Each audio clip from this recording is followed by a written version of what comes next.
కులాల వారీగా కోటా కావాలని నేను అడుగుతున్న దాంట్లో ఉన్న న్యాయాన్ని దయచేసి అందరూ అర్థం చేసుకోండి.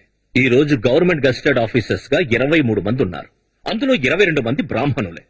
డాక్టర్లుగా, లాయర్లుగా ఉద్యోగం చేసేవాళ్లు మొత్తం 7,618 మంది. అందులో 5,452 మంది బ్రాహ్మణులే. మొత్తం జనాభాలో 3% మాత్రమే ఉన్న బ్రాహ్మణులు అన్ని పదవులు తీసుకొని మిగతా 97% జనాభా ఎలా నాశనం అయిపోయినా పర్వాలేదు అనుకోవడం ఏ న్యాయం అండి? కోటా పద్ధతి గురించి ఇక్కడ మాట్లాడకూడదు. శాంతించండి, శాంతించండి. కాంగ్రెస్ ఓ రాజకీయ పార్టీ. ఆంగ్లేయులు ఎదిరించి పోరాటమే మన కర్తవ్యం. కుల సమస్యని ఇక్కడ తీసుకురావద్దు. సమాజంలో 100 సమస్యలుంటాయి. వాటిని సరిదిద్దడం మన పని కాదు. రాజకీయంగా మనం ఏం చేయాలో చెప్పండి. సమాజం గురించి ఆలోచించని రాజకీయ పార్టీల వల్ల ఎవరికేం లాభం అండి? ప్రజల్లో ప్రతి ఒక్కడు వృద్ధిలోకి రావాలండి. దానికి గవర్నమెంట్ ఉద్యోగాల్లో మాత్రమే కాదు, చదువులో, రాజకీయంలో, ఇలా అన్ని రంగాల్లో జనాభా ఆధారంగా కోటా పద్ధతి ఉండాలి.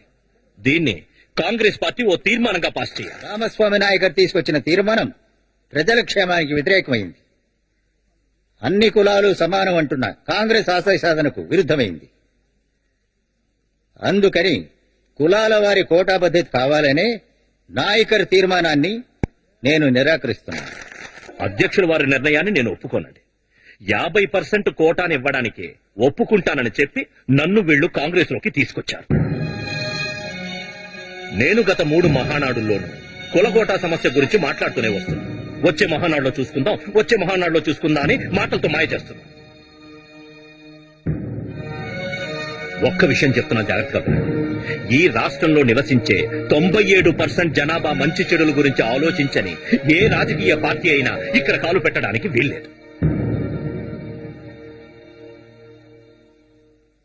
నేను కాంగ్రెస్ పార్టీ నుంచి తప్పుకోవాలని నిర్ణయించుకున్నాను.